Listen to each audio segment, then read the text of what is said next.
And then I ran out and buckled myself in, told Jama, you're going to fucking kill us. So I'm on the helm and then look back and the fucking wave comes over. The boat goes over, all the stanchions break, all the rigging comes off the front, almost all our boards are gone. And then it comes up and all our little red lights are on and I'm underwater and I'm looking into the boat and all the burritos have come out from the toilets and they're in there fighting to get out the smell and the burritos. And I was then fighting to get in and then we looked at each other. It's like, what's worse? There's a fucking freezing ocean or that shit.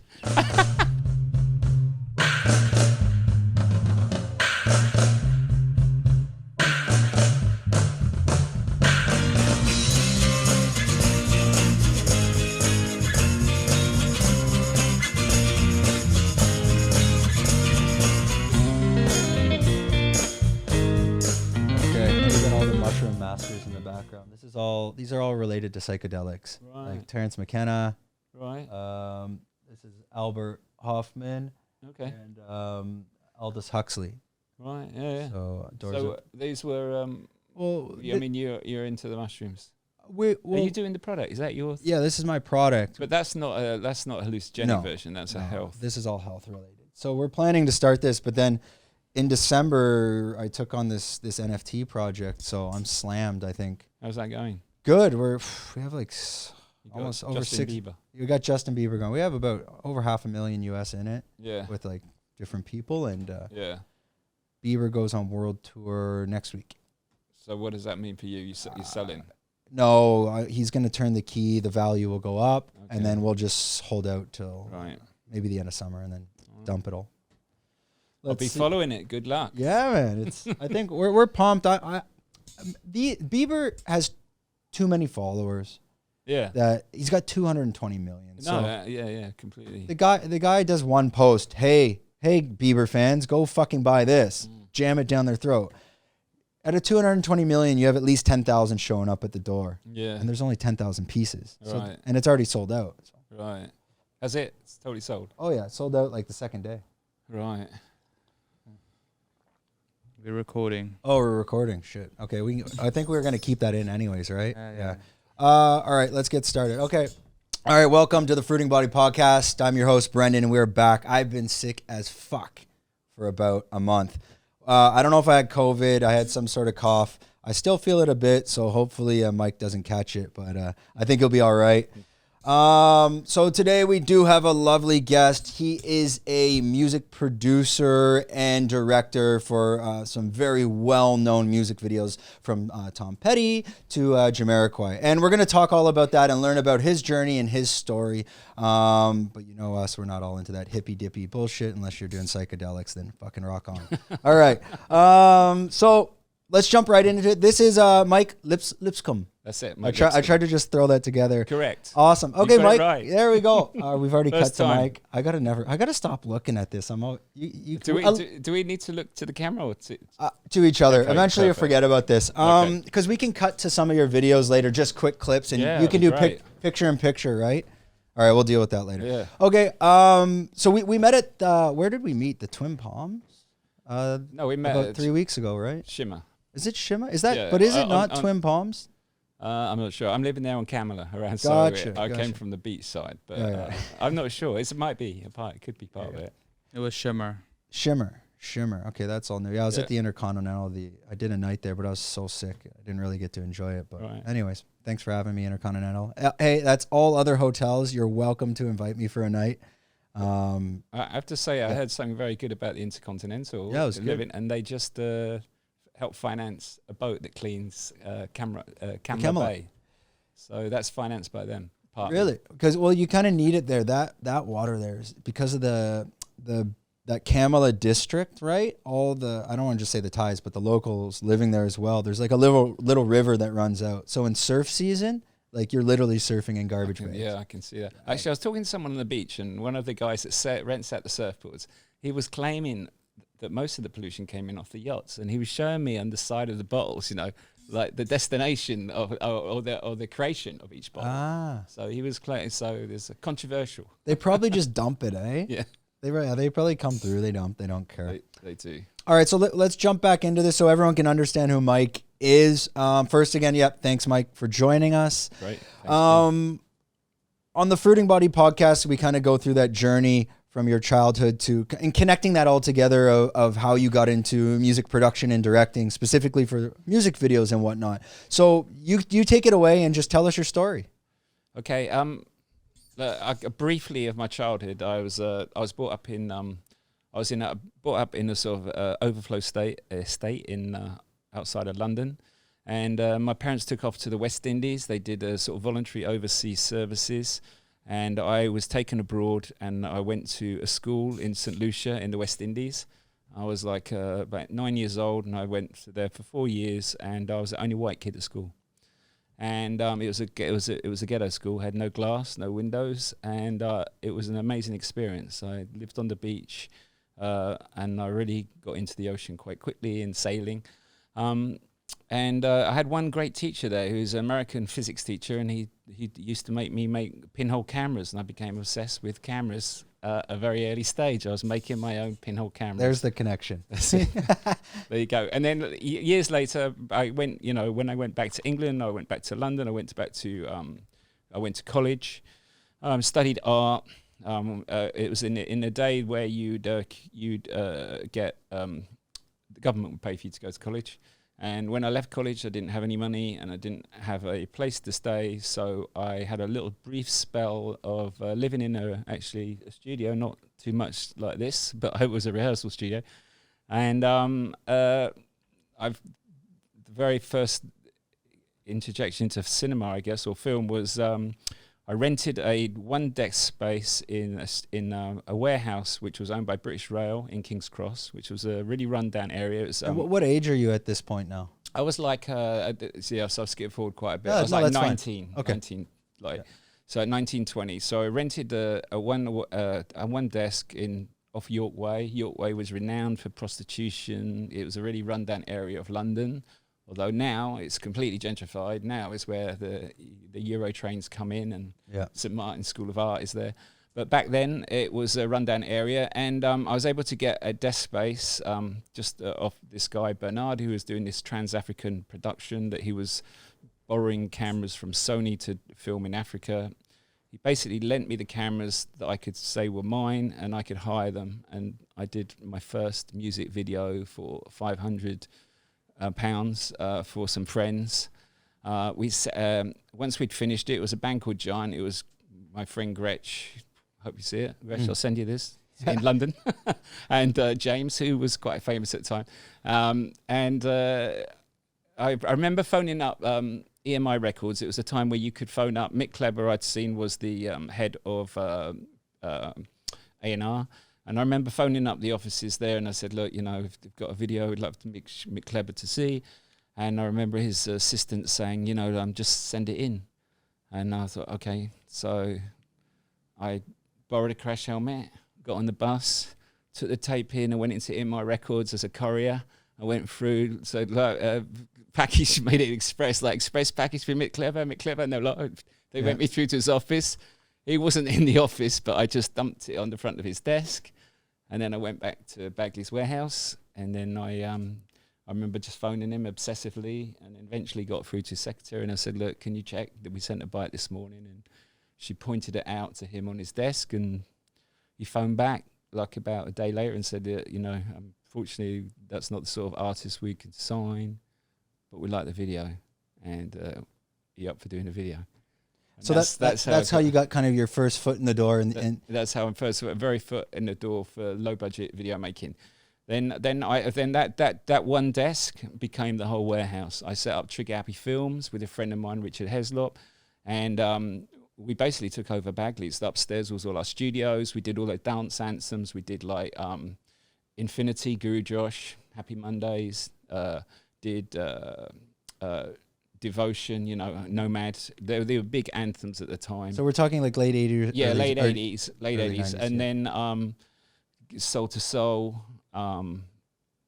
Basically, I ended up with like 9 directors. I was really more producing and shooting. So when the money ran out, I just turned the camera off. So I was sort of DP, and I direct occasionally, but I had 9 directors, and I was sort of running the company and sort of liaising with record companies and artists. Did EMF, you remember Unbelievable? Yeah, so what was that like, that transition? I'm to maybe give some history behind it, the transition in the 70s to the 80s, because that's really when the music videos came to life. I think it was me. It wasn't the 70s for me. It was like late 80s. Like before me, the generation was that's Duran what I'm Duran, talking about. right? Yes. So that was huge. There was like big directors doing like $1 million videos, and like Duran Duran, Spandau Ballet. They were the huge videos of the time. And I came in with really low budget dance music. I actually financed Nomad myself, so I paid for the video and paid to help them get it recorded, and it was like $5,000 or something, and it became number one.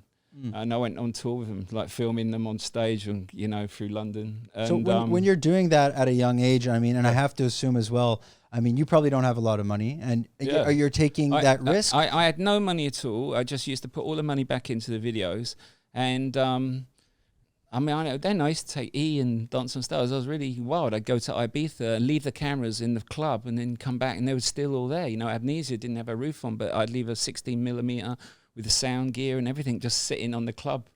Yeah. And I'd film it. And so it did it this is exactly what happened. So like the videos sort of went up to like 15,000. So there was money was coming in. It was paying. The warehouse was really cheap because it was British Rail and they thought it was going to get pulled down. So it was a year-to-year basis, and which was work for me. And then I could see that people thought that if they gave me more than like 15 grand, I'd run off with the money. Yeah. So like I'm really lucky, like have breaks in life. Like my mate Dominic, who was dating my sister, he was a commis chef at the Savoy Hotel in London, and he had a lot of belief in me. And he said to me, like you can have my Mercedes Coupe 500 and you just pay for it slowly. Every time you do a video, just pay a bit. And I did that. And people just instantly thought that, that I was trustworthy, that you could have money. This guy's got money. And I realized very early, people only give people money when you got money. And my budgets went from, like to 35, 50,000, 100,000. And then Trigger Happy was doing well, but it was too much for me because I was like a father figure and I was really young. I was younger than most of the directors. And I wasn't getting my creative outlet. So probably at its peak, I just closed it up and I just went solo. And I fortunately met up with this artist called Tricky. And Tricky was just with Massive Attack and he just finishing his own album, which is a Maxine Quay. And I just did 4 videos in a row and they won awards. And then like Tricky said, oh mate, you got to meet this guy Goldie, he's like genius. And he would introduce me to Goldie and I did Inner City Life with Goldie and it was genius. And Goldie was like at the cusp of the cusp in London and running the best clubs. And then Goldie would say, oh mate, you got to go and meet this person. And it grew. And then I was working just snowball Tori Amos. And then I became the person to work with, and I would be able to choose who I work with. So I'd have, I could get, Bono used to phone me up. I told you earlier on, like George Michael phoned me up. I had pretty much, and then commercials come to your door, saying, oh, were you picking and choosing at this point? I was being so very picking selective? and choosing. If I went to a meeting and it wasn't with the artist, I wasn't going to do it, because a lot of the artists, they were fake, so they were being managed, product placed, styled, and it wasn't the real people. Like with all my pedigree that, with Left Field and Goldie and Tricky, all that trip hop and jungle and Orbital. And I mean, there's so many of the tracks of Portishead, all those artists I work with, they're just the real deal. Tori Amos, Sinead O'Connor, they're real artists. How did these artists, like when you're working with them at the beginning of your career, every artist, I'm assuming, it's a big personality, it's a big character, there's ego. Totally. Does that carry over from decade to decade, or has it kind of changed? Like you could specifically put your, finger, in the early 90s, I found out a lot of the artists acted this particular way compared to I'll tell you what, later. it's really funny because, the destruction probably people might say was when like Pop Idol and programs like that came around. Well, I know Simon Cowell from the very beginning. So Simon Cowell was an A&R man at Arista Records. I was doing a lot of videos for RCA Areola, which is Arista, and Simon was setting up his own record label under there. Although he was an A&R man for them, he was setting up Psycho Records. And he came to me first off, and I hope you remember this. He came to me first off and he said, I've got this artist. It's like Nigel Benn was fighting Chris Eubanks for the World Championship, right? And let's go. This is him. He said, let's go to Birmingham, I'm not sure, Manchester, Birmingham, wherever they're training, get in with Nigel Benn and train with him, like film him. And then he had a hit song for him at the end when he won. Yeah. And of course we did, and we went, and he'd lost. And so the song never came out. But I could see Simon was like already like that. I'm going to make people, and that's obviously where his roots started. So I later on, it probably that was my first of my career. My end of my career ended with Simon as well, to be honest, because like later on, years later, I was I worked on a Psycho track. They're a really nice group at Psycho Records, and it was so overstyled, and it was just painful, and our ways parted. And a lot of these companies that you were working with throughout your career, especially at the beginning, and those artists, has everyone kind of I don't want to say gone their separate ways, but kind of, left the industry in some sense? Or are people still a part of it? Are you still getting phone calls, or are you completely disconnected now? Yeah, I'm pretty, after that whole trip, that whole experience in London, I went off to Los Angeles.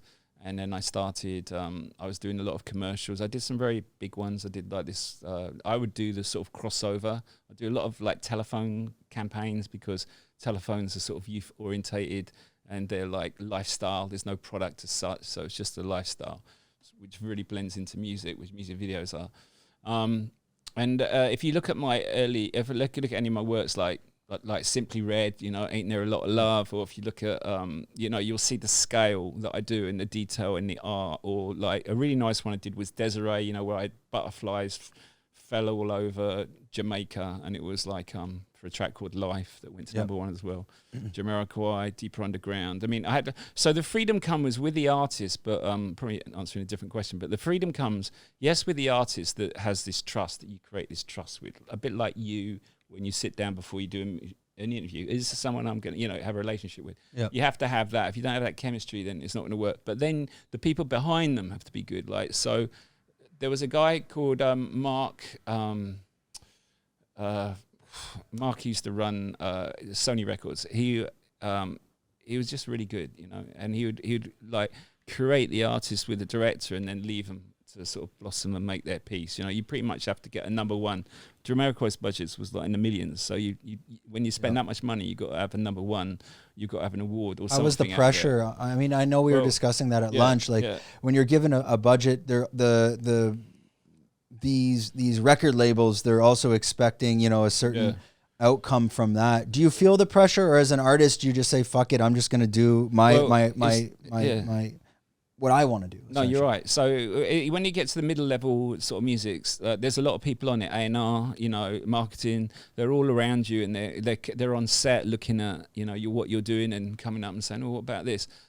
So I just turn the monitor off, because I shoot my own work, and there'd be no monitors. It would just go. So, and in the end, I'll just go. I got to a point where I could actually turn the monitor off and just say, you know what, I'm just going to walk out, and they're just going to let me do my work. When the budget's got huge, they don't even come near you, because they know that if it's a flop, someone's going to lose their job. So they don't want to be anywhere near you. They want you to do it on your own. And if it's great, then they come at the end to go, oh, it's great. Yeah. If it's crap, that you're like on your own. Is that it? Is it like a one and done? Like you could have 10 hit videos and fuck up one, and that's kind of game over for your career, or you can kind of get through that? It's really hard, because you got so later on, when I didn't have Trigger Happy, I obviously started working with other companies. So I'm working now in Los Angeles for companies, and they have clients, pushing you to do extra work, and you can only do, you might do a 3-day, 4-day shoot, but your prep is at least a month. And my post-production, like I do heavy posts. I used to call my style sort of contained surrealism, like we could be sitting here and you'd see like all the wildebeests like going across the carpet or something, like, it'd be like believable perspective and everything, but couldn't quite be. So I did a lot of that. I did Tricky was one of the first ones I did that with this one called Black Steel. I really liked that video. And I actually had a lot of directors that I really liked, like Michel Gondry and Tarsium. They phoned me and said, oh, I love that video. Yep. Wish I'd come up with that idea. And that's the reward. What is your creative process? I was watching the Jamiroquai video. It's Deeper Under. Deeper Underground. Yeah. Deeper Underground. Yeah, I was watching that last week, and I rewatched it again today because I was all fucked up for a couple of weeks. I gotta watch that. Yeah, so I wanted to watch it again to get an understanding, and it's in the movie theater, it seems, and like all this water. So you're all the water is rushing through, and there's cars, and Jamiroquai is doing his thing. Now, how much? Or sorry, let's take a step back. What is your creative process when initially they come to you and say, "I want to do a video with you and Jamiroquai"? How do you even get started, pen to paper? Every single one, I loop the track. I just loop it on earphones, just loop it and loop it and loop it, and think about the production, the scale, how it's produced. And then I'm normally stoned at that point, and then it just comes, it just it comes from the scale of the sound. But obviously with Jamiroquai, sometimes there's briefs, but the briefs are very limited. Normally it's just open ticket. You go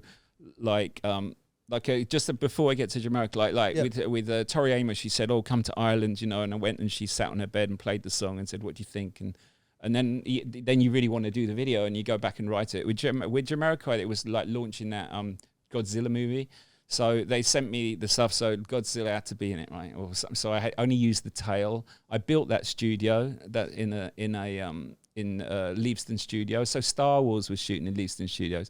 They just finished shooting and we were moving out all the Star Wars stuff, which was pretty incredible. This is all in LA. Yeah. No, London. They shot Star Wars in London. Oh, okay. Yeah, so it's Lipscombe studios, and we moved all their stuff out, and then we built this that massive steel tank. I went to a cinema, we bought all the chairs. Those people in it were the front 4 rows were stunt people, and the idea was the cinema. Basically, the movie comes out of you. It's real. If I've got to do a promotion for film, it's going to come at you. And I made everything that came at you, but the first 4 rows were stunt people, right? And we took the roof off Lipscombe Studios to put the tanks in. So we had one huge tip tank of water, but the weight of it was too much to tip. So we had to have another one which would tip that one. And we said to everyone, I was at front, we had about 12 cameras, and I'm sort of standing in front of it and said, look, don't worry, you're going to hear this rumbling, right? And there's going to be a movie, it's going to come out, don't worry. And everyone's sitting there, and I said, look scared, try and look scared, and you don't know what's going on. And honestly, the first tank went boom, the second tank, and everyone was like, fucking terrified. And even we were in the studio, just heard this rumble, and it literally took everyone to the back. They weren't stunt people, they were real people. So none of that water was CGI, that was all real? No, it was all real, okay. And it just knocked them out. And then for the taxis, we just firing taxis in the field to took the engines out and firing them on this cannon. And once we got the range, we put them in the studio and fire them in. Obviously, that was on a different layer from the people.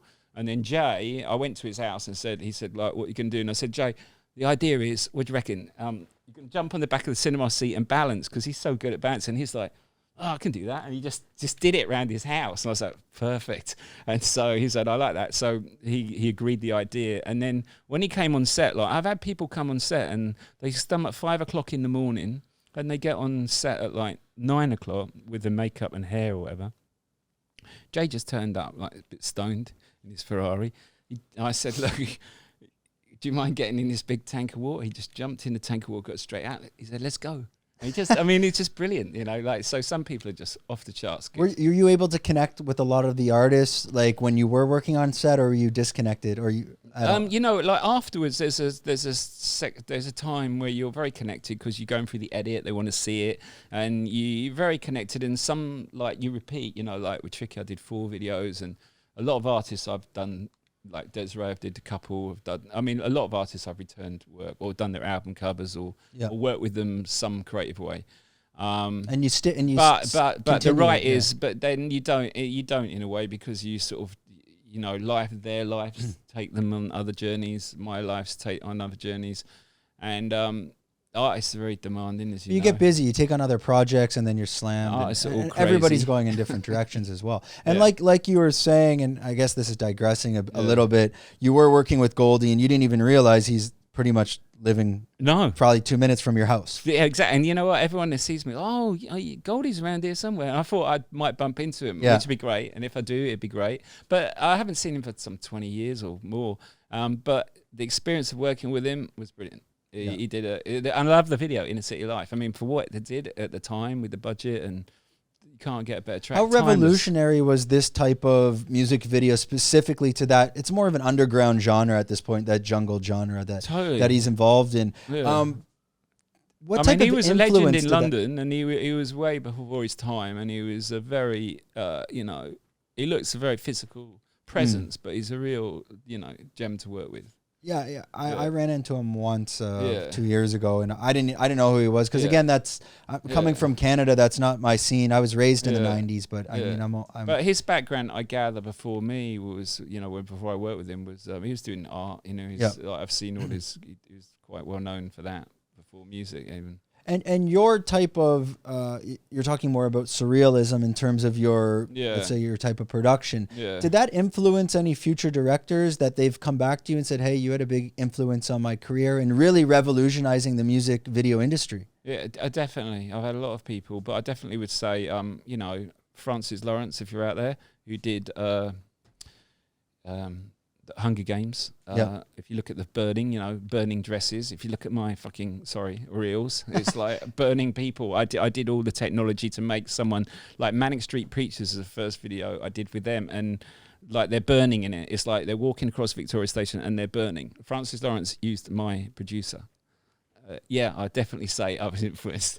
Yeah. And do you get credit for that, or they give you a call? Not from him, but I should do. I'm sure he'd say that. He's a good guy and he's a very good director. But I'm sure there's little gems. And me too. I've been inspired by other people. It's part of course. Of it, I mean, it's you can even look at artists like Led Zeppelin. They're taking, Totally. the art gets passed on and it evolves, and Totally. I think that's just part of the process. It's not exactly replicating it. I like Bono's thing. Stealing from the thieves. Everyone's That's stealing. the best line. I mean, I guess that's. When you initially would see things like that, would you take it to heart? Or are you proud of it? It's hard if you're up for the similar campaigns yourself and you don't get it, and someone gets it and they use your work. I've been offered to do videos in the style of other people, by very big artists and I've just said no. We'll get the guy who did it to do it. Yeah. And I wish people had done that to me, but no, I have seen my work copied. I was the only one doing that. I was so far into technology. I was so deep. Does that lead to any lawsuits? And I don't know if it happened. I'm just asking because, in the music industry, they'll be like, some artists will have a blow up song, and then some artists from 20 years ago will be like, well, did you hear that part of the track? That's stolen from me. Yeah, well, there's an artist I did that I love this video, is Gavin Friday. I don't know if you know Gavin Friday is. Gavin Friday's like, they sort of say he's like U2's, Bono's brother. He's an absolute creative influence in Ireland, and all the musicians know him there. He's sort of a legendary musician. He's like one of the artists that didn't make it, but he's definitely an influential artist. I did this video for him called Angel. It's in that movie, Shakespeare in Love. And like they're pulling like Gavin out of the sky on the ropes. He's floating. So these giant pulleys, like in New York, people are being pulled out of the sky. And the commercial came on literally about 2-3 months later for a car advert, and they're pulling people out the sky. And I was like, I phoned up my agency and said, well, why didn't I get that campaign? Let's just sue them because they nicked my idea. That's too unique. And they're like, oh, you can't do that, Mike, Yeah, there's no in the music video industry. It's hard to protect your IP, on the concept. But obviously, if it's just the audio and the music, it's much more easier to kind of. That's interesting. I think like you're promoting ultimately when you're doing a music video, you're promoting their music, and that's gotten sold. You're basically saving them going on tour. Like your music video, like in my day, it'd be MTV. It'd be like 68,000 people every like 10 minutes, be watching MTV, and I don't know what the numbers are on that, but it's a colossal amount of people, and that artist basically is playing simultaneously around the world on heavy rotation, and that's where the money is. After you finish the video, you get paid for the video. The director normally gets like 10% of the budget or something, and that's it. You don't get any royalties. In commercials, it's can be different. I went on did a really nice NatWest commercials, which is a one take round the world.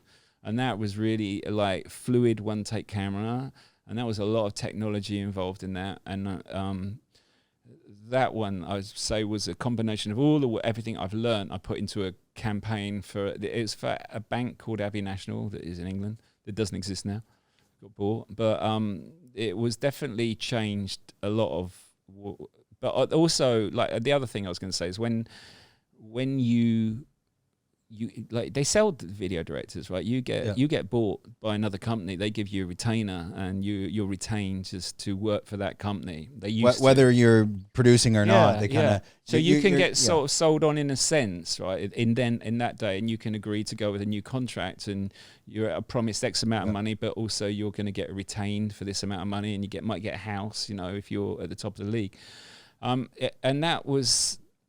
And that led to something disappearing out of my brain.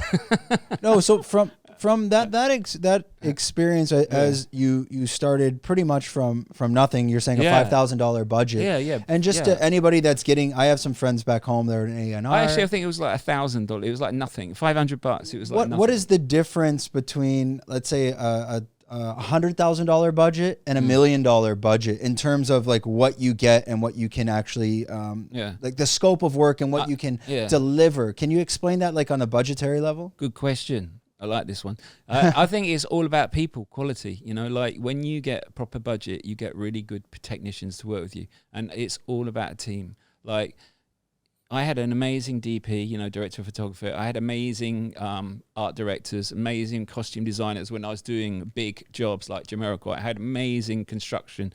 I had great studios to work in, great lights, great camera. You know, you have that. And what happens is when they start chipping it away, the creative goes first, then you start losing good people, and it's teamwork. Film is teamwork.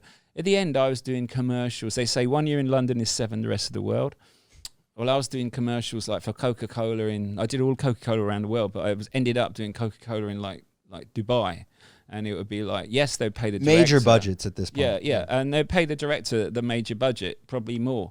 But you'd lose all your team, you know, you'd lose all your principals, your stylist, your head of cameras, your you know, I had a good gaffer, head of electricity. And this team, would you carry over from project to project? I'd take my team everywhere in the world. Like so you're I'd have them in choosing. Jamaica, and then they'd be in Cuba, then they'd be in America, then they'd be in, but then later on, they start chipping the budgets away, and you're ended up on your own with a complete crew that doesn't speak English, and you're getting paid properly, and your work is crap, and they're wondering why your work is crap, because it's the teamwork, it's the quality of the people, it's the technicians. There's very good technicians in England. There's amazing technicians in America, you know. And it's you get used to working, like it doesn't even have to be music. It's any team you work with in the world. When you guys have that synergy, when you show up on set, you know, it's clockwork. Yeah, and also they've grown up with you. They were started on your lower budget videos, and like an example, like, you know, Seamus McGarvey, you know, he's won an Oscar, and he was at Trigger Happy right from the very start, and he came in as a camera assistant, and he was always passionate and really nice person to work with. But, you know, he did Atonement, like amazing cinema, you know, as director of photography. I mean, there's been some really, you know, amazing people that have come out of that early Trigger Happy days, to be honest. Were you part of the transition from, let's say, the MTV and music videos where kind of everything has transitioned to YouTube, or were you kind of gone by this point? No, it was that sort of, it was at the transition point. Yeah. There was, you know, the main programs were in London were The Chart Show and MTV sort of took over. It was pretty much if you had exclusive of that, and then it would go to, you know, how many sort of viral, you know, I think like Bryan Addams, if you look at it, is like, I don't know, 80 million. A lot, you know. I mean, some of these, if you look at NFTs, Justin Bieber ones, it's one of the most viewed videos on YouTube. You're talking 9 billion. I know. It's insane. Therefore, like, there's people watching it 20 times. I know. We don't even have 9 billion people on this planet. I know. I keep watching mine trying to get them up there. But no, you're right. And so I didn't have that bit. I mean, I wish I did, because it'd be nice to like follow it through the technology of how you're working, evolution of technology. Like, you know, like I started on in a flame that became an inferno, which is I had single point tracking, which meant that like when your cameras, you know, when you're putting two images together, there's only one point that they'll connect. And so I'd have to hand track. Now they're infinite tracking. So 2 images, 3 images, 1,000 images will lock together on the same plane. I mean, it's pretty incredible, the technology. Would you ever see yourself stepping back into that just for the experience? Yeah, we've got to do a film here, Phuket. That's why I'm talking to him. Yeah, maybe. Well, we're big with the Bieber. Maybe we can get Bieber out here if he catches onto this. Let's do a Phuket right movie. on Surin Beach. Yeah, yeah, that'd be great. But is there that like, when is the last time you were really involved in something, you know, at scale? I mean, like it is an event in a way. Like when you make a movie, it's like an event. Here's an interesting one to get out of it. Like when you decompress. So when I was getting out of it, it's like the budgets are gone. There's like 20 kids coming in, and instead of like offering me $1 million, they're going to offer me like 100,000 to do 10 videos, and there's 10 people that would do a 10 for any one of them. So you can't do it. And a lot of musicians make their own videos. I mean, the quality, there's thousands out there, and some of them are good, but there's a lot that you have to wade through. Whereas I was doing it, there was a few. You when you got a video, you wouldn't really pitch for it. The artists would want to work with you, and it was a done thing. So getting out of it, I was having a really hard time. I signed with Sony Pictures, and I thought that was my dream. I had a 3-picture deal at Sony Pictures with Doug Belgrade, who's the president of Sony, and Mark Gordon, who was the producer. And I was doing this film called 911, and it was just, the studios was really nice, but Mark was a very interesting character, and he dominated the studios. And basically, the arguments between the actors, Mark, myself, and the studios just became so intense. And this is pre-production. This is pre-production. I thought, but it was greenlit, which means it's going into production. And I was contracted, and I still have a contract on that movie. So if they make it, I still get paid. And I'm still supposed to deliver 2 more. But and I still can't work with another studio. So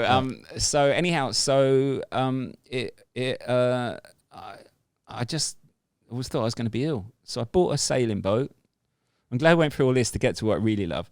I bought a sailing boat, and I bought it in San Francisco, 45-foot sloop, which is a single mast boat. So let's take a step back to explain, because I think we know where we're going with this. This is more the story. This is your transition of leaving the industry and finding myself. Finding yourself, and way before even coming to Phuket. So which year are we at this point when you're making that transition? 2009. I think. Okay, 2009. All right, continue. Hit it. 2009. So last award I won, I think, was 2002. I think like the last big video I did was something like Faith Hill or something. That was, I remember going to the country music awards with her. She's nice. That was good. I went to I was always up for award Grammys. I've been up for loads of Grammys. I've won an MTV. I won a Viewers Vote. I won a Creative Design Awards. I won the Special Effects Awards pretty much every year for a set period. But so I got a boat, and I went straight to sea for 4 years. It took me 4 years to even watch a film again. It was so painful. Now you've jumped off port in LA, and you've kind of just I just what left. type of ship? What ship were you on? It's like I was the captain. I hadn't captained a boat before. It's just me and a girl I met, Veronica, on the dock, who gate crashed a party of mine, and my dog Apple. And it was a 45-foot sailing sloop, and we sailed straight out. She was thinking we were going to Catalina, and we carried on. And 22 days later, at sea, we arrived in the Marquesas, and we didn't see anything. No planes, nothing. There's nothing. Where's that Marquesas? Is this Polynesia? So it's the other side. It's 15 degrees south of the equator, so it's the beginning of French Polynesia. Yeah.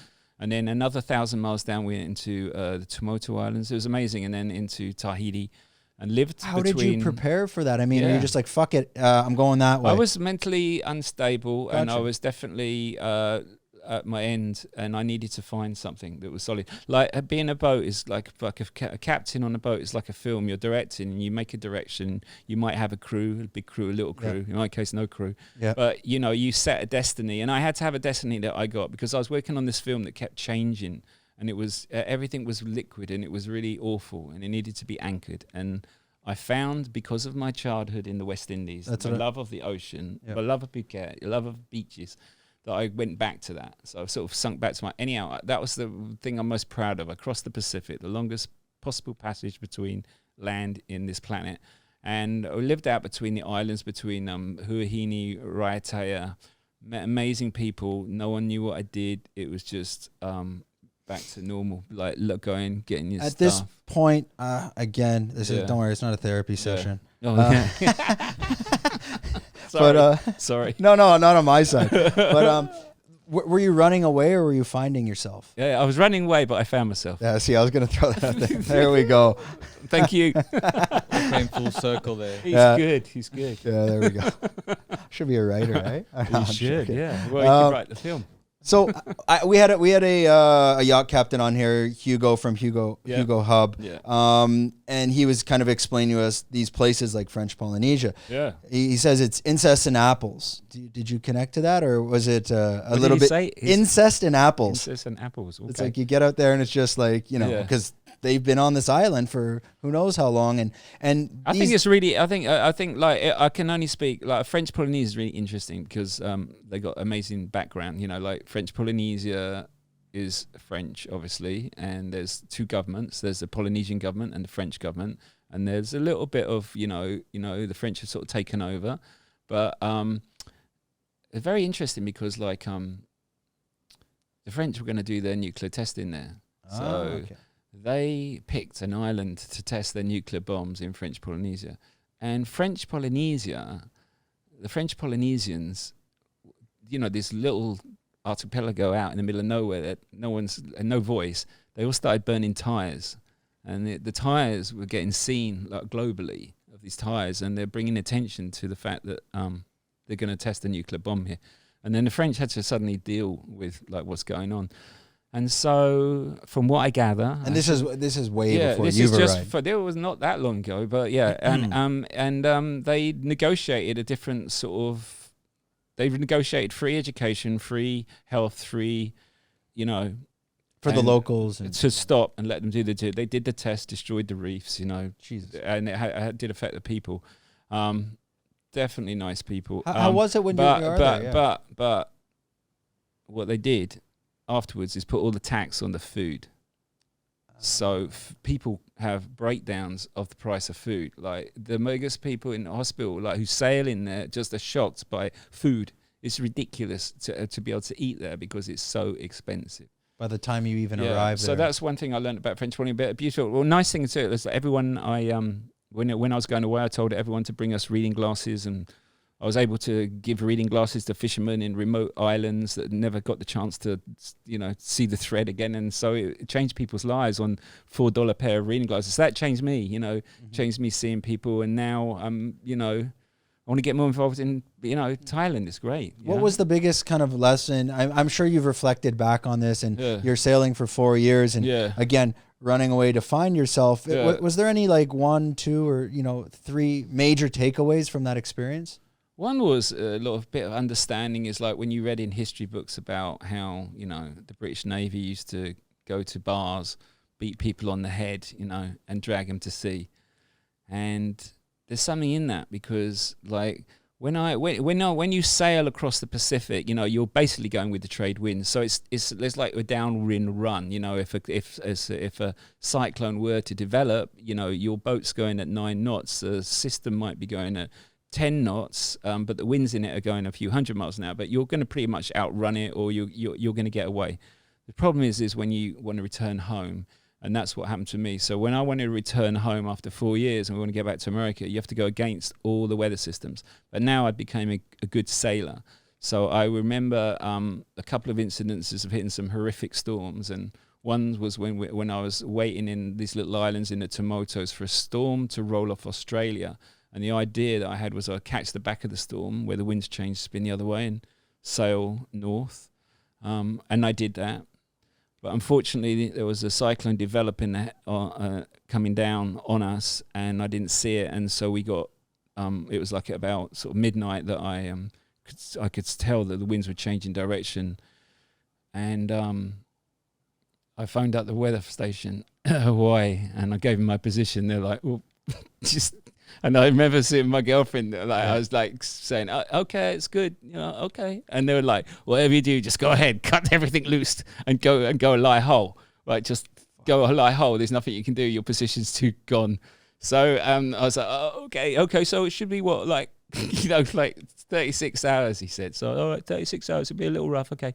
So that was great, Veronica, 36 hours. I was like, fucking hell. And so we did that, went a hole, but the boat the waves started getting bigger and bigger, and then they were like, the boat was coming down the wave sideways. It was like shuddering. And I was like, fucking hell. So this isn't going to last. So I thought we'd head off more towards Japan. So we put the engines on full blast, put the storm sails on, and literally fought for our lives for 36 hours. I drank 24 cans of Red Bull.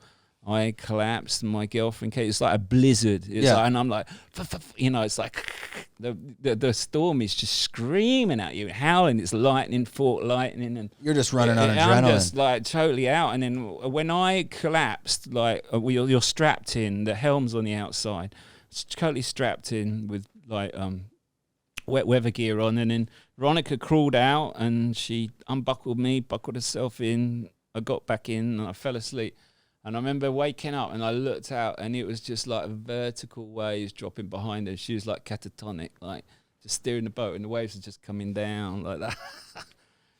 So, you have to stare every single wave. Anyhow, if you got one more story, that's why I'm a landlubber. Okay, so after that, I thought, okay, so British Navy, why they bang? So we're now in Hawaii. We made it to Hawaii. So I'm in Hawaii and I was like, well, this is going to be a difficult passage because that wasn't supposed to be, but I know the one because you have to go from Hawaii, you got to go up to the Pacific High, through the Pacific High and come back to California. And that's notorious. And you normally use boat delivery like Hugo's. Yeah. Hugo's a boat delivery captain. Yeah. That means he's a fucking experienced, ballsy captain. And he is, right? I've met him. And, but they're expensive, those captains, right? Because they want to get paid by the mile. And I'm cheap. So what I did is I phoned like 4 mates in California, which I shouldn't do. I phoned Roderick, if you're listening, sorry, Jamo and Sam. And they flew, and I said, come on, dude, let's go surfing through the Hawaiian chain. So they've all brought their surf gear out. And we went surfing for like a couple of weeks. Like off the reefs or? Yeah. Like, no, we sailed through the Hawaiian chain. So we're in Oahu and we sailed up to the last island, in the wine chain. And once we're there, my plan was just like, let's just do it. Let's just sail. Why do you have to go back for? Where were you headed? Just to sail through the chain? Or they were headed to sail through the chain to go surf for a holiday. Yep. But my plan was to get a crew to come up to California and get my boat back. And they were like ballsy people. Anyhow, so we set off and so they agreed it. Like, oh, come on, dude, let's go. And they went, okay, let's go. We sail back. We're not fly back. Yeah. So I had all wet weather gear ready, and we headed off. And the first thing we hit after about 1,000 miles north was the whole of the Pacific nations were doing war games. Oh, so we're this tiny little dot going through the war games, like aircraft carriers, like just crazy. Like, and the captains of the aircraft carrier called me, and he's like, we're a restricted maneuvered vessel, you need to give way. And I'm a tiny little dot, and I'm like, we are fighting our way through. And he's like, okay, he's like, because they captains, no captains, they probably got a little boat themselves. They could see we're tiny. And we got through the war games, and then the plan was to get into the Pacific High. So we got into the high. I'd bought shitloads of burritos and food like that, so we'd all been eating. They're pissed off at me because it's burritos every day. It's like, oh, not more burritos. Anyhow, so we had burritos like every day. Morning. And so we're going north, and we get into the Pacific High. Yeah. And the plan is the Pacific High is like about 3,000 miles of high pressure, and it basically makes all the climate in California. That's why California is good. And it migrates, just moves a little bit, comes down. And we get into the high. So in your high is like a desert. It's just like the doldrums. It's completely, and that's where that junk is. That big waste patch that's around the high. So we go through, bits of broken refrigerators because it's just after the tsunami from Japan. So all that crap's still in the sea. So a lot of times we got caught up and I'd have to dive and cut bits off the bottom of the boat. Shit. And anyhow, we get through and everyone's in a good spirit and it's great. And then we're watching movies, going through the high, and then the high starts moving and we're in the high and we're like moving slowly down, slowly with the high that's moving. And as it gets closer to California, it makes this sort of convergence of, there's about 1,000 miles distance between the high and San Francisco, or just below now, it's come lower. And when we come out of it, it's just ripping like solid, like treacle ocean, like just black, it's just horrific. And So we're all in there, and now it's freezing because this water is freezing now. We come from Hawaii, so they got all that. And so I issue them all with their wet weather gear. They didn't know what they signed up for. They didn't know what they signed up for. One of them was a recovering alcoholic, which is why I say, you know, one of them was like on the run, and one of them was just a very strong geezer, you know, really nice guy. But what happened is like I can see, like, if you take troubled people to sea and put them in, they're really strong. They are the best. Like, I can see now why the Royal Navy used to do that. If you take a really out of control drunk person out of a bar and you put them in a really life-threatening, they really do stand up. You know? Really? They're the ones you want. What do you think that is? Just because they're drying out and they're really having to come to terms with it, and they I mean, these guys were very strong. Anyhow, at one point, like Jama was on the reel, on the helm, and there's a little window, and he's not very good at helming, so it's crashing into the waves, and the boat is juddering and almost stopping. And I'm like, yeah, fucking gonna kill us, you know, like, and you can only have 1 hour on the helm, you were freezing. And I'd learned all this from, you know, the storm I'd gone through with Veronica, except that storm was a hot storm, you know, a tropical storm. This was a fucking freezing.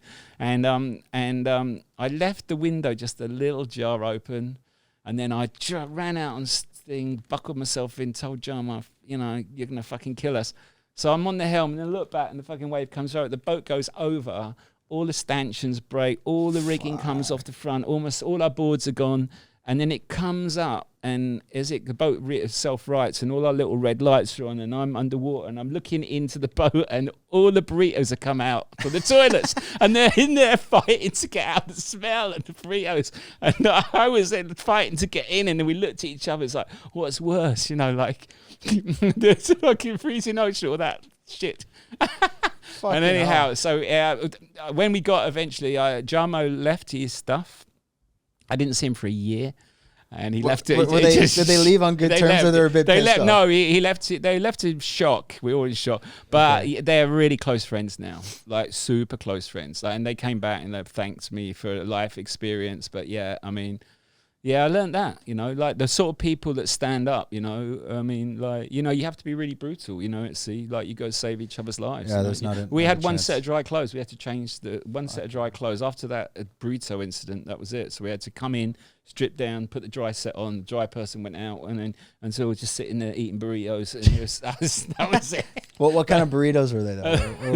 Chicken or beef? Did you at least, the little microwave ones. Yeah. Oh, those are shit, man. There's not even food inside. It's just mush. You know, but you're talking about a month journey, like, so the fresh food went after. I'd say it was burritos for 2 weeks. Yeah, but you can't fish half the time, or so I learned that as well. Yeah, good food is important. You can fish, but it was hard. When I caught when I was going into South Pacific, I caught some really big yellow fin and yellowtail and tuna. No, tuna. What's the one with the big spine all the way down? Marlin? No, I don't know. I'm not a fisherman. No. Anyhow. Just the size of their eye, killing them was just too much for me. And it's probably too much for one person to eat, too. Just way too much. So yeah, that's what we did. I'd freezer, I froze it, and when I get into a port and into it, there's no ports, but when I got to a beach, I'd give it away, and that was really funny. So another one, like when I arrived, anyone sailing it. So I arrive in French Polynesia. I arrive in the Aha or Apataki, I think it is, which is a little island. So it's not an island; it's a little what's it I know, like an atoll. No, it's an atoll. Is that it? It's an atoll. So you just go into the atoll, which is just like a beach. It. I don't know how I pulled that word out of my ass.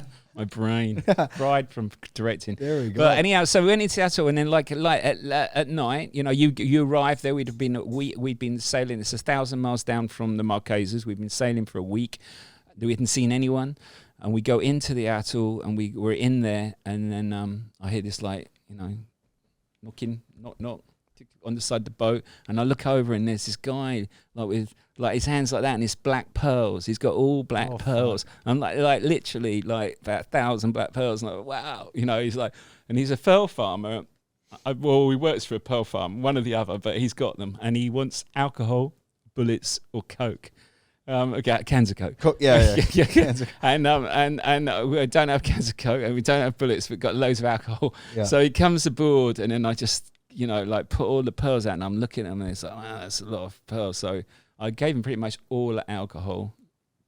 You regret that, eh? And then literally all the way through Polynesia, I'm swapping pearls for alcohol, and by the end, so That's the I come value. back, I got none.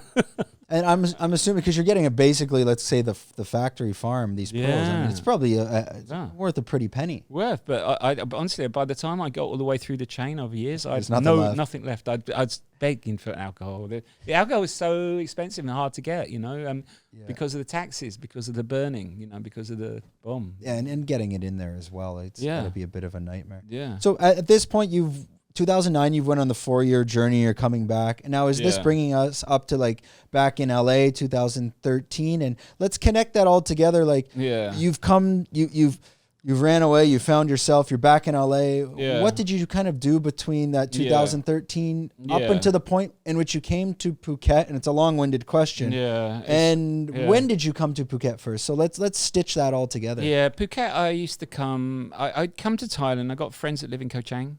Okay. And I've always liked Koh Chang, and I was heading for Koh Chang, but the pandemic hit, and I had to do Sailing or no, flying? I was flew in to see if I'm going to bring my boat. So now I have a bigger boat. I've got a 60-foot ketch, and it's called the Mayan Star, and it's very mushroom related. Yes, I saw that on Yeah. your LinkedIn Yeah. profile, Mayan Yeah. Star, and then later we'll talk about Yeah. Gigster. Yeah. Let's talk about that in a bit. Oh. Okay, Yeah, and then, continue. Yeah. I set up a company, Gigster, but the Mayan Star. no, I had got to Phuket because yeah. I had to go sandbox, so I came into Phuket and did the 2-week okay. sandbox, and then I really started exploring Phuket because it was open, but you couldn't leave Phuket, and I realized, you know what, I really like the infrastructure here, and well, it's really quite nice. I didn't think it was as nice as it is, and I really like Phuket. Whoa! Take a step back. Phuket sucks. We're trying. Yeah, it's crap. Yeah, it's crap. come Don't come here. The problem But- with Phuket is everyone thinks it's all about Patong, and I want it that way forever. Yeah. Yeah, it's shit here. Don't come Yeah, here. you're right. Yeah, I haven't visited Patong, but you're right. I love where I am, Camelot, Oh, it's great. Yeah. and this area and the beaches. Because you find out between. really quickly you have everything you need here. Yeah. Sorry, nothing. Yeah. But yeah, Yeah, you have everything you need, and did that kind of hinder you from jump? Because these places like Koh Phangan, Koh Samui, Koh Phi Phi, Krabi, Koh Chang, Yeah. you can live in Phuket and you go there and then you Yeah. come back. Yeah, So did totally. you end up getting out to Koh Chang? I did. I went back out to Koh Chang. It was quite interesting, this trip, because I came in October, and you could see the devastation of the people have gone through with the hardship of no tourists. And literally, Koh Lanta was completely deserted, those beaches, and you keep seeing these amazing properties that just run down, and you realize that they've just been left, and maybe the tenants have gone bust and waiting for new tenants. I mean, I've seen it slowly growing, and then when I got back here just before Christmas, tourism was sort of, it's always been quite good in Phuket, but It's been out picking there, up now, yeah. out there it's like bleak, Koh Chang bleak, like no one. Yeah, that's So- why I haven't left the island in Right. 2 years, because, I mean, I could go with my girlfriend and it's nice and all, but you're going to get to these places and Yeah. there's nothing to do. Like literally Well, nothing. Well, I did actually go to.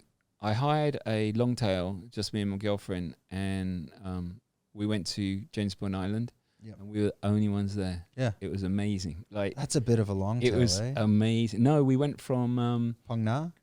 Penang. Yeah. Okay. So, but it was amazing. Like no one there. Like it was. So I've seen the best of Thailand. I think that it's just deserted, beautiful beaches. In a way, I think it's perhaps changing tourism, because the quality of tourists is slightly. They have to pay more because they've got to do a sandbox. They've got to qualify. So it might have changed it in a nice way. Yeah, I think it's upgrading. It's kind of Thailand's in general going from a 3-star to like a 4. I'd see it. That's what it feels like. I mean, obviously not 5-star. It's a bit crazy. Yeah, but no, it is. But and some of the hotels we stayed in, we were the only ones, which is sad. But then in a way, it was just incredible to see, how beautiful the country is without thousands of people. So how did you decided to come here specifically to see if you would bring your boat here? Yeah, I would like to. Yeah, I was going to sail here. It's nice to see what the anchorage is. That's like what the lay of the land is. Do you think you'll bring your boat here? It's very like I don't like sailing through lightning. I'll tell you that. When you cross the equator, you have to go through sheet lightning. It's terrifying, but I've seen a lot of lightning here. So yeah, it's I don't. Yeah, I mean, it's a beautiful place to sail. It's a beautiful island. I don't know. I'm going to spend more time. Once you get the boat, it's big. You got to take all the way. It's a journey, and you're going to have to go back and maybe just buy a boat. Yeah. Maybe So Hugo can bring it on over. that's it. Hugo, do a deal. Hugo, bring that boat over. What's your long-term plans? Like, do you plan to just settle in Phuket where you kind of jump around a bit, or is you just going day by day now? I came to see if I could settle here. Actually, that's why I've been here 4 months. Yep. And I like it a lot. So I'm just sort of living, really, not like a tourist, just and trying to get involved in more in the community side of it. But what I've seen I really like. I'm going to head off to California soon. I'm going to go to look at I'd like to get maybe a bit of filmmaking out here, something different. Do some work here. Yeah, the technology's different now. You don't need so many. You don't need the Hollywood names. There's so many more outlets now. I know a guy here, German guy. Well, we got Hans back on the ones and twos over there. Yeah. And another guy here is a German guy. He does production, but mostly for like Swiss production, but it's more television. Right. And he's usually, a lot of the film, he tells me they go out to Phang Nga. It's just cheaper. Like they'll literally rent land for 4 months, strip the land, and like do like a Big Brother there or something. Right. Yeah. But yeah, there's definitely value here just because the labor's so cheap as well. Yeah. To get that going. Yeah. And technology's small. Like you don't need many people. Look, you got 3 cameras running and you got one person doing it. But I mean, that would have been like 3 people on each camera. And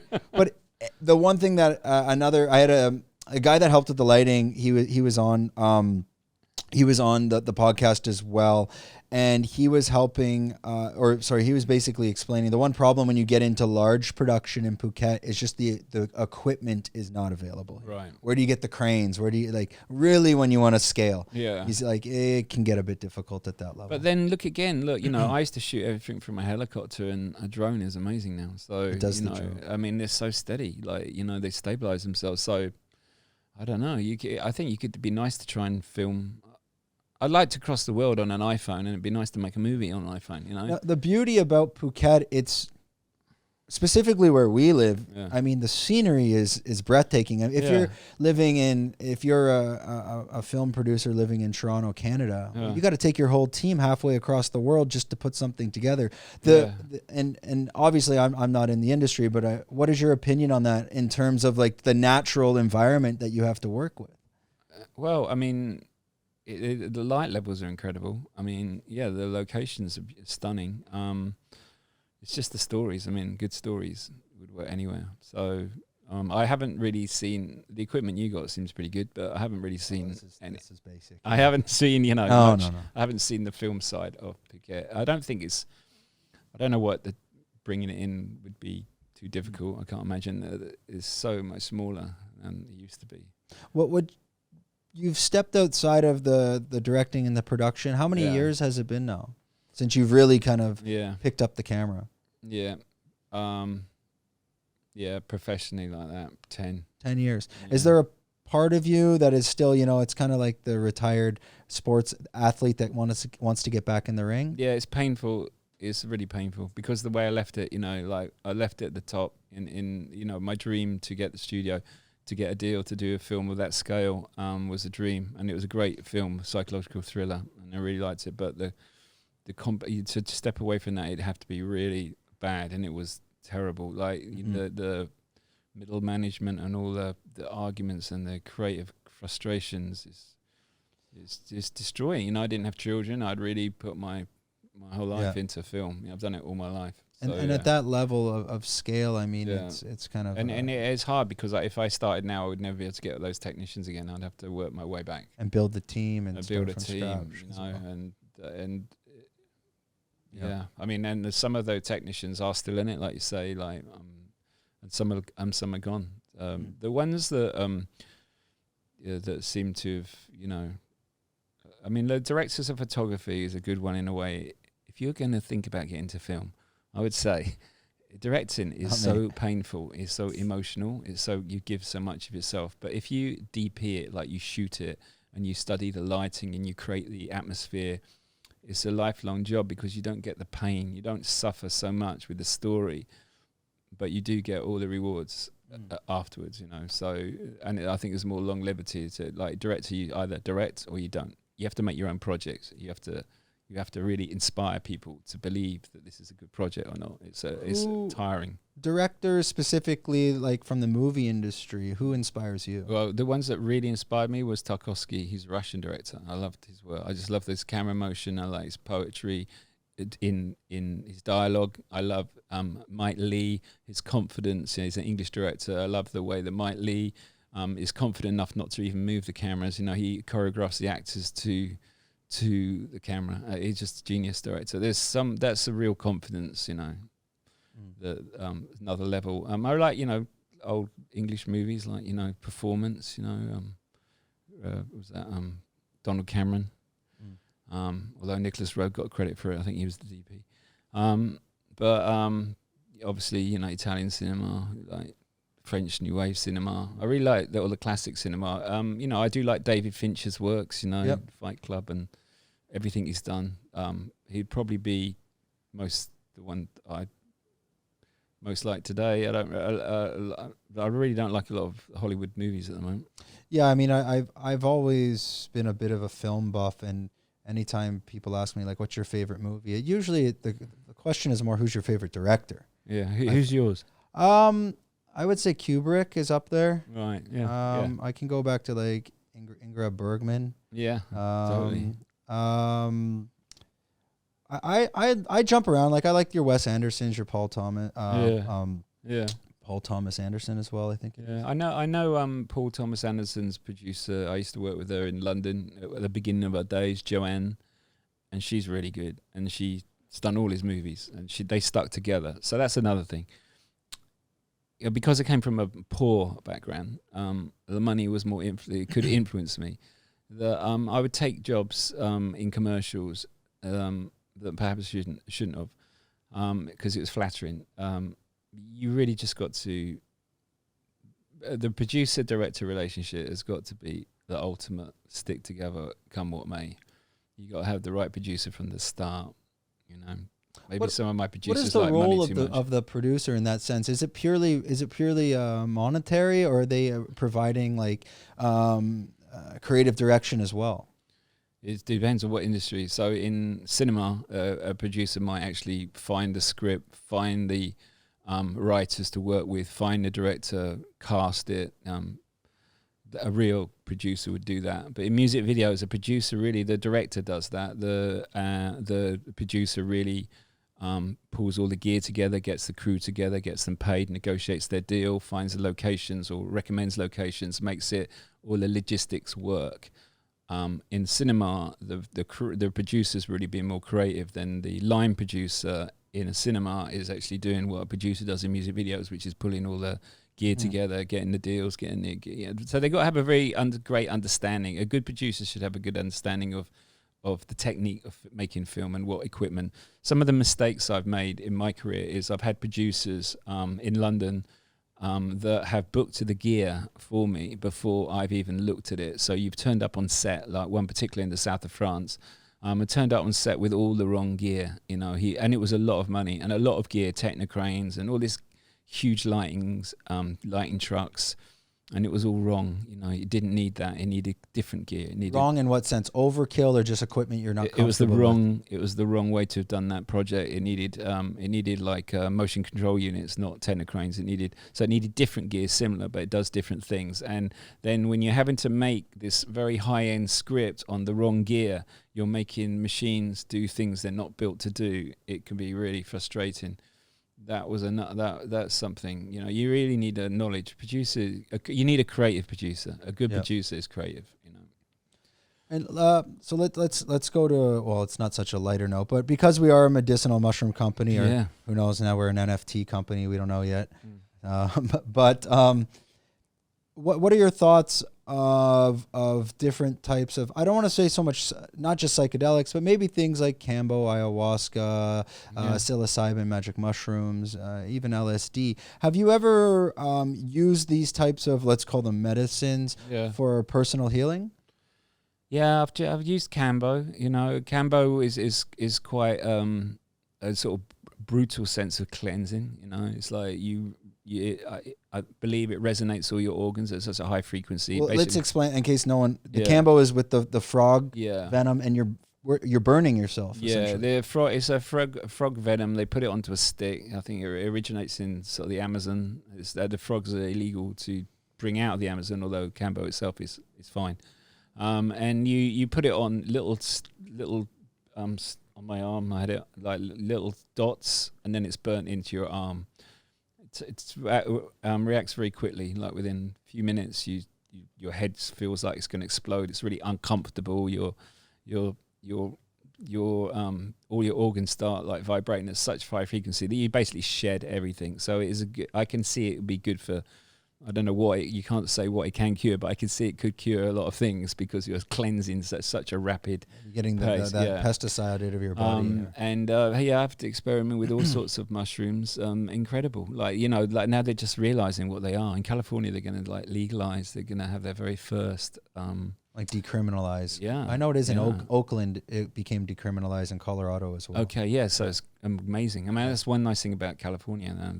Well, at least it's not Schedule 1 in these places, because most of the U.S., like Florida, Texas, it's Schedule 1, which means it's on the same, in terms of if you were to get in trouble and get caught with that, it's the same level as cocaine, which is just insane. It's my neighbor and good friend is John Sheeran, who's the head of mental health for the county of Los Angeles.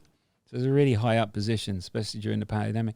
And they're doing research on mushrooms at the moment, you know, and they've seen all the benefits, so they're like actively researching to bring it into the forefront. Yeah, I think eventually it definitely will happen. I think more at like the therapeutic level. Yeah. But it will be a slow process, and obviously not in every state. You're not going to get this in red states either. No, perhaps not. To jump back, because again we are in Thailand, we're in Phuket. Can you kind of just walk someone through the typical day of your life and how you're currently living in Phuket? What are you doing for fun when you wake up in the morning? What is your routine? Just so people can understand that Phuket's not just all fun and games. We actually live here and just enjoy life like anyone else. Yeah. Well, I'm quite healthy at the moment. So I'm from a terribly unhealthy past. So I get up in the morning and I walk down. I'm very lucky where I live in Camelot. I've got access to the beach. So I walk down the flight of steps and I walk all the way down the beach, and I go to the same person every day, and I get fresh mango and banana without any sugar. Yeah. And I witness it being made, and I drink that. And then I normally head down south. I love wingboarding. So I bought a wing. It's like, as in you drive down there and you're going to the other side of the island. Where the winds are. Okay, and it's incredible down there. And I love wingboarding, and I've bought myself a wing now, and I use their hydroplanes, I should say, and foils, and I do that on the other side of the island, which is a passion of mine. It's like windsurfing. It works the same, you know, when you put your mast forward, you'll go that way, and when you put it back, it's not like it doesn't have one of those big ass batteries on it too. No, the wing foil doesn't, but I have actually been doing that as well, e-foiling. Yeah, on this side, I'm learning it, but I'm in the water all the time. It's brutal, and you have to watch that foil. It's huge. It comes like, you see them all up here at Surin. I think they're at the Surin Hotel, and they're ripping up and around. Right, I might go there and try it, because I've tried a few, and it is. I mean, they are expensive pieces of machinery, so it's nice just to be able to get them for. I think they're 1,500 baht for the day. It's good enough, right? Yeah. So otherwise, you're gonna spend about 600,000 baht. Yeah. How many? I don't think you can use it. I think you get. Exactly. I'm yet to stay standing up on it. Anyhow. Yeah. But on the wing foil, I do better because you got the balance of the sail, and it's more wind, and I'm used to sailing. So I love obviously the ocean. And is this kind of the same routine every day, or pretty much? I'm like sort of living quite a healthy life out here. I don't know a lot of people, to be honest. I'm sort of just. That's a good thing too, though. Honestly, it's a very small.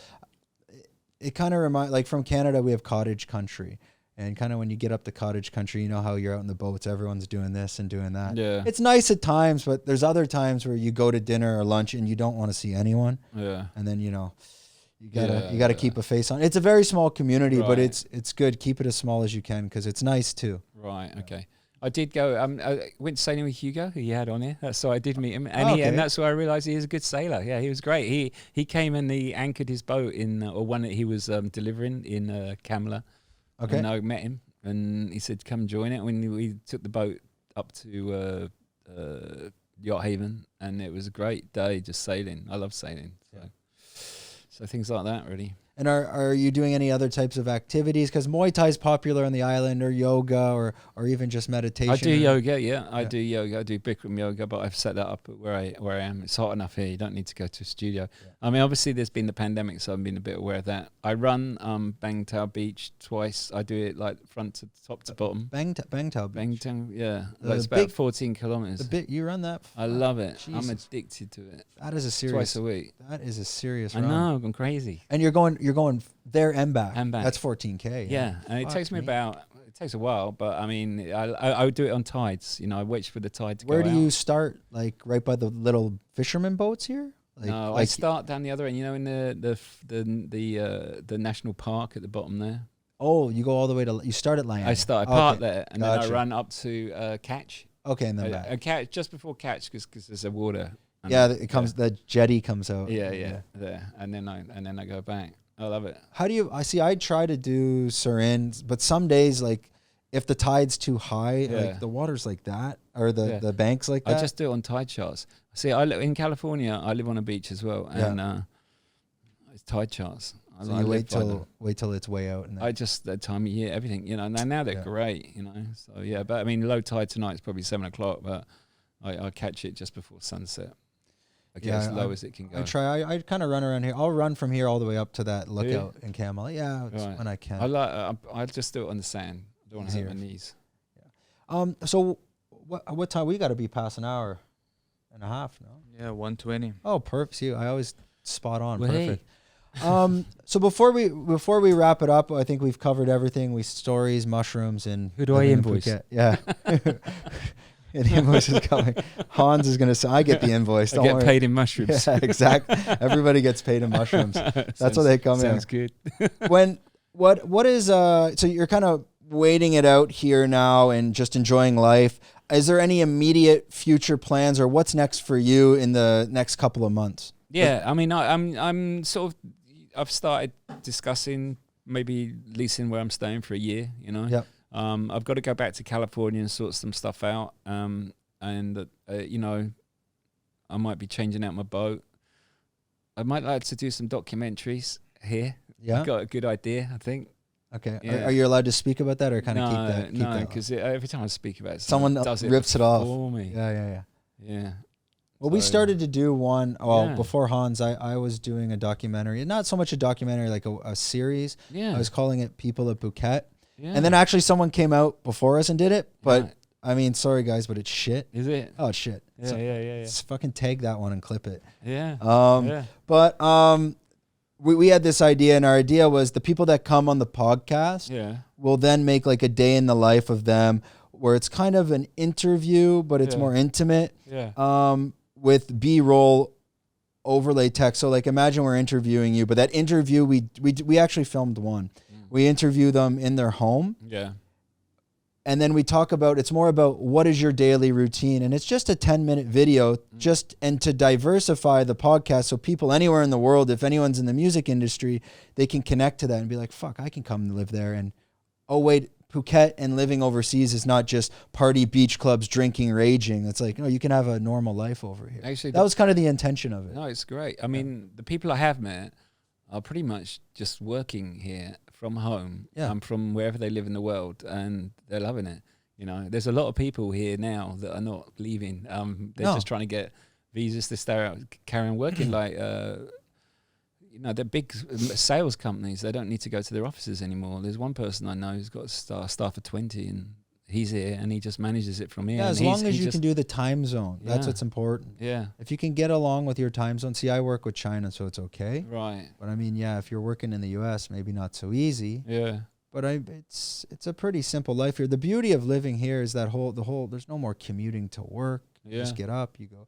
And a lot of people, they say, well, I can't work. I've been working from home for 12 years. So when the pandemic hit, I was like, great. Yeah. And you caught COVID. I think I've probably caught COVID 3 times now. Yeah. Jesus. Really? Yeah. Who knows? I don't know. I don't. At this point, I give up. I don't care. Yeah. Anyways, I don't know. It's the end of it now, isn't it? Yeah.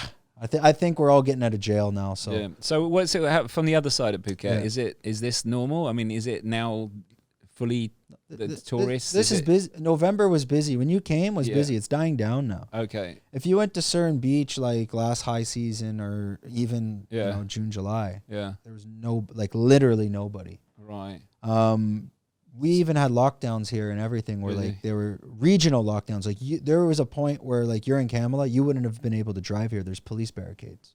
Wow. Yeah. But but from the years before COVID, it's crazy. It was crazy. So what do you think? It will go back to that, or you think it's going to be forever changed? I think maybe next high season it's on its way back to that. So what's the difference?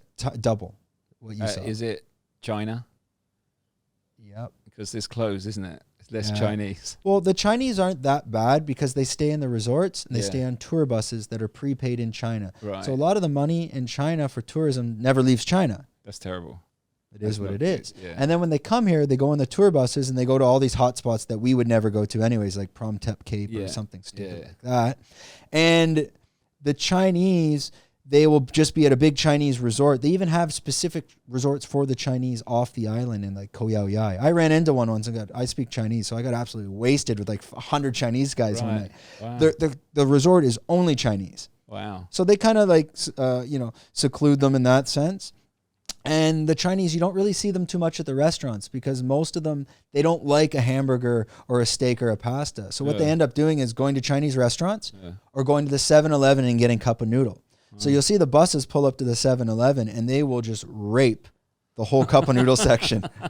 And then they go back to their hotels. If that's what it's the same for us. If you go to China too and you have trouble, you might try to eat a Snickers bar. I haven't seen a lot of, I mean, I guess there's a lot of English people here. I haven't seen many Americans. But that's maybe a good thing. A lot of French, I think. Well, it's a bit far. Americans, Canadians, we're lazy. Well, I don't want to say we're lazy. It's just much cheaper and easier to go to the Caribbean. No, you're right. Because it's an hour flight, 2-hour flight. If you're from the U.S. or Canada, you need to come for 2 weeks. It takes you 7 days to get over jet lag. So, and that's what's shitty about Canada and U.S. Unless you work for yourself or you work for a company, 1 week is your whole year's vacation for some fucked up reason. All right, well, let's wrap it up. We'll give you your camera. You can plug yourself, whatever you're looking to plug. I don't know if it's that much. You don't have to. Okay, I'll plug the mind. So Star. we're gonna cut to here and tell us whatever you want to plug. So to my friends in California, it's what affects you the most. You have to come out on the Mind Star this summer. I've finally got all its licenses together, and we have to join our mushroom parties. There we go. And where can everyone find you? Is it email, Instagram, LinkedIn? What's up? Mind Star on LinkedIn or Instagram or Facebook. Yep. Okay, and you will respond, right? But ladies, I will. Stay out of the DMs. Yeah. Thanks. That's great. Yeah, there we go. All right, that wraps up another episode. We've been away for a month. We're back. We're filming next Monday. I actually am going to reverse the roles and have someone interviewing me because I'm fucking awesome. So that's how we end it, and we're out.